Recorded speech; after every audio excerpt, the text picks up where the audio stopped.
de l'État. la mooy justifier succès bi le président continue di am sur le plan international mais nag am na ñu bëri ñoo xam ne ànduñu ci parce que ku mel Mimi Touré bay Macky Sall intégré li nga xamante ni moom moo di moo Ibrahima moom jàpp na ni sax lu ni mel mu ngi naan sax est-ce que lu ni mel du poisson d'avril. waaw xam nga Mimi Touré dafa am haine envers le président Macky Sall man xawma haine bi fu mu jógee en tout cas ce qui est un peu visible mooy li nga xamante ne xewoon na assemblée nationale. amaana buñ ko defoon présidente de l'Assemblée nationale du sax génn te Mimi Touré je la respecte beaucoup parce que de 2012 à 2023 quand même il était avec le président Macky Sall sur les 11 ans yëpp moo ko président Macky Sall ñoo ko ànd VAR yaa ngi fi vidéo yaa ngi fi muy tagg président Macky Sall di tagg le plan Sénégal émergent. C'est aujourd'hui qu'elle revient pour dire que Macky Sall baaxul xam nga loolu c'est pas crédible au fait sénégalais yi duñ la naw ci loolu en tout cas moom bu respecté woon boppam du attaquer président Macky Sall man gëm naa loolu parce que en réalité bu yàggee leneen lay nuru haine boo xamante ne tegoo ko fenn te ñépp xam nañ ne madame Mimi Touré haine bi mu amal président Macky Sall tegu ko fenn nit mënoo ànd ak moom de 2012 à 2023 ngeen taxalikoo 1 an seulement nga ne lépp lu mu mës a def baaxul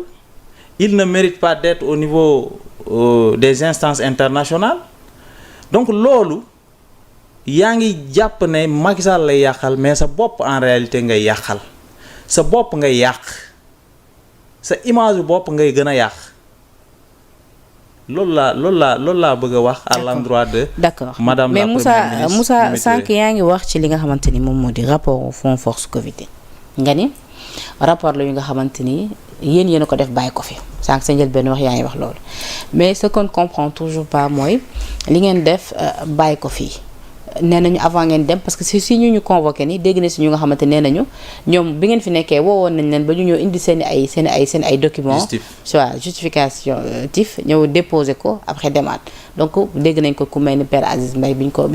interviewé loolu la wax comme pour dire que ni yéen bi ngeen defee rapport yi ba teg ko tamit peut-être machine judiciaire bi déclenché woo ngeen ko avant mais pourquoi deful tollé comme tollé mu am ni est-ce que c'était parce que da ngeen bëggoon étouffer yenn affaires yi wala boog ndax da ngeen dem ba ci biir sax xam ni gestion bi ngeen am defoon ci Covid bi moom jaarul woon yoon. qu'est-ce que c'est réellement balaa maa répondre question boobu je reviens juste sur le FMI Fonds monétaire international xam nga FMI du ñun ñoo ko invité ci débat bi en réalité le régime actuel ñoom ñoo ko invité ci débat bi je vous rappelle en 2018 le premier ministre Ousmane Sonko à l'époque opposant mos naa bind FMI donc c'est pas nouveau bu ñu bindee FMI c'est pas nouveau moom moo ko njëkkee. ñu ñëw au pouvoir ñuy jële ay lu toll ne FMI wala yu mel noonu di ko dugal suñu réew c'est-à-dire suñu affaire interne ñoom la ñu bëgg a teg à la place publique du monde te loolu baaxul am na problème yi ñuy am au niveau interne warul génn waruñu ci dugal kenn te bu ñu demee ba ci dugal kenn ñi amul expérience rek ñoo koy def parce que ñooñu dinañu xamal te duñu mën a fajal suñu problème bu yàggee sax c'est pas bon pour le pays parce que dañuy xam toutes nos faiblesses xam suñu tëlee gi yépp bu ko defee ñoom dina am fu ñu koje foo xamante ne dootuñu leen leb ci ay taux yu ndaw dañuy taawi taux yi parce que dañuy xam suñu économie. D'accord. ci biir ak ci biti dañuy xam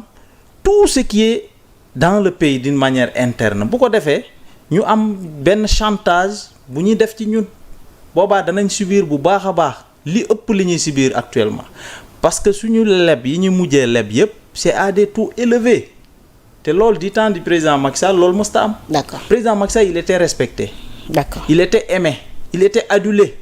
à travers le monde mais fépp fu mu dem day bokk il est parmi les personnes les plus en vue ou les présidents les plus aimés les plus crédibles. moo tax fépp fu mu doon dem ak lépp lu mu mënti woon a laaj en termes d'emprunt dañ ko koy lijjanti maintenant nag relation boobu moo nekk fii ba léegi. d'accord léegi ñëwal ci bu yokkuwul dara wàññeeku ci ñii bu ñu muusoon réellement bu ñu bëggoon ñoŋal réew mi xam ne après tout après les querelles intestines après les petits détails développement réew mi moo ñu soxal. d'accord. émergence réew mi moo ñu soxal. nañu xool fan la ñu mën a jaar pour développer ce pays là. d'accord loolu nag am nañ leen loo xamante ne si. fonds Covid yi. ci ñun la bokk. muy le président Macky Sall l'image que le président Macky Sall reflète. muy quelqu'un boo xamante ne tey boo sukkandiku woon ci moom nga bañ ko yàq nga utiliser la relation qu'il a la diplomatie qu'il avait laissée yàlla xam na ne loo bëgg ci réew mi en termes de développement mën nga ko am. te doo sonal sa bopp. mais bu fekkente ne chaque jour da nga koy attaquer. chaque jour da nga koy sosal di ko waxal lu dul dëgg. mais bu yàggee même boo ko soxlawee sax mu jàpp boppam. doo ci mën dara. maintenant pour revenir. oui. ci Covid bi. xam nga Covid bi dañ ne 1000 milliards lañ dégagé pour que ñu jàppale famille yi jàppale Sénégal ci Covid bi te loolu aussi dañ ciy jaajëfal président Macky Sall c'était pas évident du tout kenn liggéeyul kenn génnul mais le président Macky Sall a tout fait pour mobiliser une telle somme 1000 milliards de francs CFA pour que sénégalais yi mën ci gis seen bopp sur les 1000 milliards globalement. Les 99,4% géré nañ ko comme ni mu waree amul benn lënt-lënt amul benn problème imaginez-vous 1000 milliards